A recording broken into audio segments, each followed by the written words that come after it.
Hello, my Jamaicanomics Global Collective. Let me say something to you that most Jamaicans and Caribbeans are afraid to admit.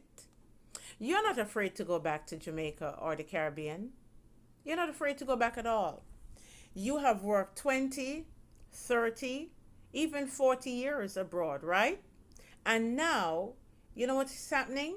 You're watching Jamaica and the global Caribbean change. Land prices are rising, home prices are rising, and opportunities are shifting. And instead of preparing, you're sitting there analyzing the crime, politics, and problems. I am not skipping the crime. I know that there's crime there. But can I tell you something? When I got up this morning, you know what I heard? I saw several crime reports in America, and it was a lot of them as well. So instead of preparing, let's not sit and analyze. Let me tell you something very, very clearly, right? Fear is not your problem.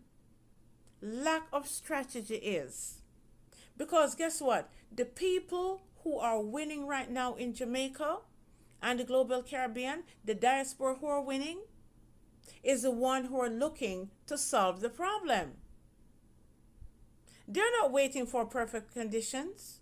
They are positioning themselves. Let me say something to you. You don't even need to move back right now. You don't need to. You can start from where you are. You simply need a plan to win in the next 3 to 5 years. So that's what this is really all about. So here's my call to action to you. Join the webinar that's coming up on April 18th. Get the Rebuilder's Guide. Join the Jamaicanomics Rebellionaires movement. That's it. And you'll be glad you did. I will see you in the next video. Bye-bye.